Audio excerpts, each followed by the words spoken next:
தென்றலே மேல பேசு சீரியல்ல இனி எபிசோட்ல என்ன நடக்குது அப்படின்னு பார்த்தீங்கன்னா, இப்ப எடுத்த உடனே பரம பார்க்ல இளமதிக்காக வெயிட் பண்ணிக்கிட்டு இருக்கிறாப்ல. நம்ம இளமதி ரொம்ப ஆசையா போயி பரமன்கிட்ட பேச ஆரம்பிக்கிறாங்க. "எவ்வளோ நேரமா உனக்காக நான் வெயிட் பண்றது?" அப்படின்னு பரமன் கேட்டுக்கிட்டு இருக்கும்போதே, தான் விரல்ல போட்டிருக்கிற மோதிரத்த பரமன் கண்ணுல படுற மாதிரி காமிக்கிறாங்க. "இது என்னோட மோதிரம். இது எப்படி உன்கிட்ட வந்துச்சு? குடு" அப்படின்னு சொல்லி கேட்கிறப்ப, குடுக்க முடியாது அப்படின்னு வேணும்னே வெட்கப்பட்டுக்கிட்டு ஓடுற மாதிரி ஆக்ட் பண்றாங்க. அதுக்கப்புறம் பரம இளமதிய பிடிக்க, இளமதி ஒரு ரொமான்டிக் லுக் விடுறாங்கல்ல பரமன பார்த்து. ஸோ பரமனுக்கு ஒண்ணுமே புரியல ஆரம்பத்துல. அதுக்கப்புறம் என்ன எல்லாம் புரிஞ்சுக்குது. ஸோ நம்ம இளமதி பரமன்கிட்ட காதல சொல்லிடுறாங்க. அதுக்கப்புறம் நம்ம பரமன் இளமதிய தூக்கிக்கிட்டு சுத்திக்கிட்டு இருக்கிறாப்ல. அப்பதான் வந்து பார்த்தீங்கன்னா, நம்ம இளமதி இதெல்லாம் கனவு கண்டிருக்காங்க அப்படிங்கிறது நமக்கே தெரிய வருது.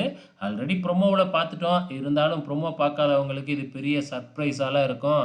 இளமதி கட்டில்லேருந்து தொப்புன்னு கீழ விழுவுறாங்க. கனவு கண்டுக்கிட்டே, கத்திக்கிட்டே. ஸோ என்ன இது அப்படின்னு பதறி போய் இளமதியோட அம்மாவும், நம்ம நர்மதாவும் அங்க வந்துடுறாங்க. அதுக்கப்புறம் ஒரு கெட்ட கனவு கண்டேன் அப்படின்னு இளமதி சொல்லி எப்படியோ சமாளிச்சர்றாங்க.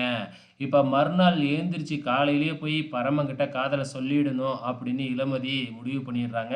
அதுக்கேத்த மாதிரி ரூம பூட்டிக்கிட்டு ட்ரெஸ்ஸ மாத்தி மாத்தி இது நல்லா இருக்கா? இது நல்லா இருக்கா? அப்படின்னு மாத்தி மாத்தி போட்டு பார்த்துக்கிட்டே இருக்கிறாங்க.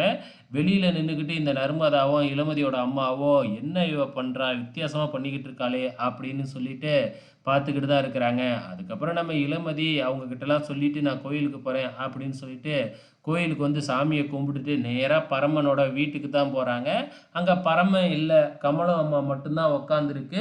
ஸோ, அதுக்கப்புறம் பரமன் எங்கன்னு கேட்டுட்டு, அவங்க அம்மாவ பார்க்கறதுக்காக போயிருக்கான் அப்படின்னு சொன்ன உடனே, இளமதி உடனே கிளம்பி கலா அம்மா வீட்டுக்கு போறாங்க. அங்க போய் பார்த்தா, நிச்சயதார்த்தம் எப்போ வைக்கலாம் அப்படின்னு சொல்லி பொண்ணு வீட்ட கூப்பிட்டு இந்த கலா அம்மா பேசிக்கிட்டு இருக்கு. காதல் சொல்ல வந்த நம்ம இளமதி அப்படியே டென்ஷனா உட்காந்துருக்கிறாங்க. பொறுத்திருந்து பார்க்கலாம். நாளைக்கு என்ன நடக்க போகுதுன்னு.